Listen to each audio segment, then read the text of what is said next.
आज तुम देखना शिकारा, आज मेरा उस जंगल में कोई मुकाबला नहीं कर पाएगा। आज मैं उन सभी को खत्म करूंगा जिसने सालों पहले मेरे साथ वो सब किया था। अब उन सभी को मेरे साथ हुए एक एक जुल्म का बदला देना होगा। रघु भाई, तुम्हारी बात तो सही है। आज तुम इतने सालों बाद जंगल वापस आए हो।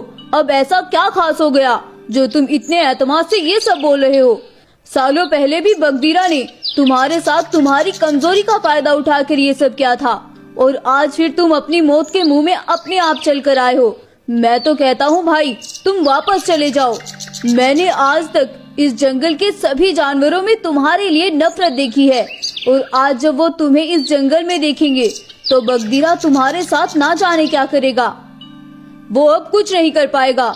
अब मैं उसके हर वार के लिए तैयार हूँ। तब मैं कमजोर था, लेकिन अब इस जंगल का कोई एक जानवर भी और खुद बगदीरा भी मेरा बाल भी बांका नहीं कर सकता। अब उसे सालों पुरानी दुश्मनी के हर एक जुल्म का हिसाब देना होगा, और मैं अपना हिसाब पूरा करूंगा। आखिर कौन है ये शेर जो कि बदले की आग में बगदीरा शेर के जंगल की ओर बढ़ रहा है? चलिए जानते हैं। दरअसल आज से सालों पहले रघु शेर एक बहुत ही कमजोर शेर था। दरअसल बचपन में ही उसके माता पिता का ना जाने किसने कत्ल कर दिया था, और वह बेचारा बचपन में ही अकेला पड़ गया था। और जब उसने अपने माता पिता की लाश को अपने सामने देखा तो वो तो जैसे पागल हो गया था। माँ, अब बाबा, आपको क्या हो गया? और ये खून! माँ उठे माँ। बाबा, मैं आपके बिना कैसे रहूँगा? वो दिन रघु की जिंदगी का एक ब्लैक डे के जैसा था। उस दिन के बाद रघु हर किसी से डरने लगा। अब तो उसे शिकार करने से भी डर लगता था, क्योंकि जब भी उसे खून दिखाई देता था तो वो बहुत डर जाता था और वहाँ से भाग जाता था। खून, खून, खून, खून, मुझे बचाओ, कोई मुझे बचाओ, खून, खून। अरे बुद्धू शेर, क्या हुआ? तेरा अब रोज का हो गया है। ये तेरे माँ बाप को तो बगदीरा शेर ने पहुँचा दिया ऊपर, और अब तूने जंगल का सुकून बर्बाद कर दिया है। क्या मेरे माता पिता का कत्ल बगदीरा शेर ने किया है? मैं उसे नहीं छोड़ूंगा। मैं आज ही उसे मार डालूंगा। नहीं रघु, तुम उसका कुछ नहीं बिगाड़ सकते। तुम उसके पास मत जाना, वो बहुत खतरनाक है। वो तुम्हें भी मार देगा। गाय उसे ये सब कहकर चली जाती है, और रघु शेर बिना कुछ सोचे समझे बगदीरा शेर के पास अपनी माता पिता की मौत का बदला लेने चला जाता है। और वहाँ जाकर वह बोलता है, बगदीरा, तुमने मेरे माँ बाबा को मारकर अच्छा नहीं किया। आज मैं भी तुम्हें मार डालूंगा और अपने माँ बाबा की मौत का बदला पूरा करूंगा। हा हा हा हा हा, तुम मुझे मारोगे? मैं तुम्हें अभी बताता हूँ।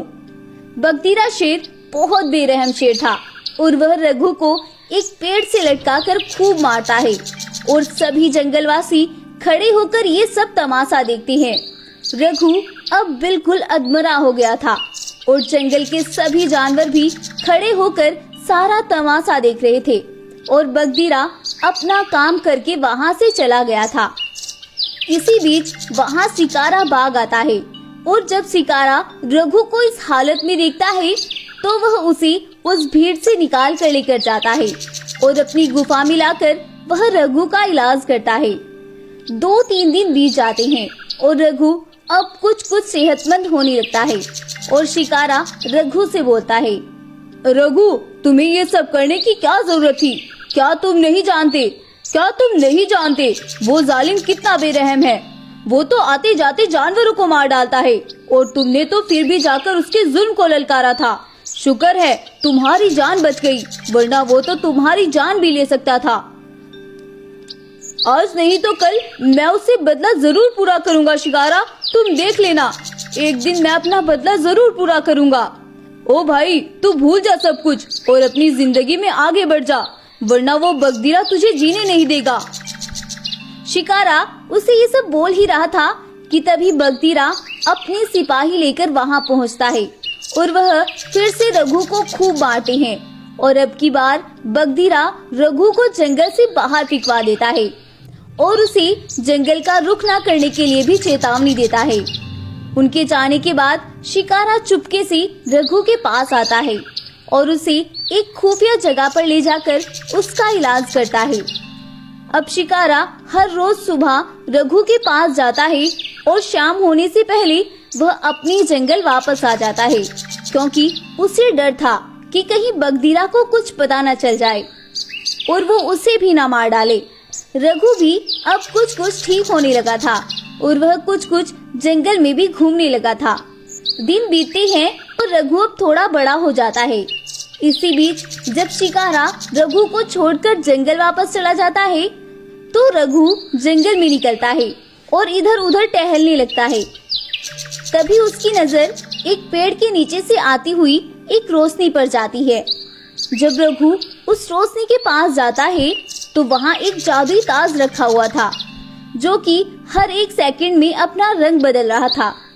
वह रंगीन ताज जादुई शक्तियों वाला था और उससे आवाज आती है, क्या हुआ, क्यों परेशान हो, क्या मैं तुम्हारी कोई मदद कर सकता हूँ। अब रघु उस जादुई ताज को अपनी सारी परेशानी बताता है और वह जादुई ताज रघु को कुछ शक्तियाँ देता है, जिससे उसका शरीर भी रंगीन बन जाता है और वह एक ताकतवर शेर बन जाता है। सुबह होने पर जब रघु उसके पास आता है तो वह उसे बिना कुछ बताए उसके साथ जंगल आ जाता है और आज रघु बगधीरा और जंगल वासियों से अपने सारे जुल्मों का हिसाब पूरा करने के लिए आया था। और सबसे पहले वह बगधीरा की गुफा पर जाता है। बगधीरा रघु को देखकर बोलता है, अरे रघु, तुम फिर से मरने के लिए मेरे पास आ गए।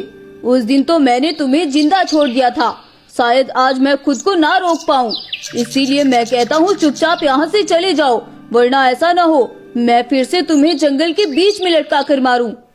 रघु जब यह सुनता है तो बोलता है, भूल जाओ वो दिन बगधीरा जब तुम मुझ पे हावी हुए थे।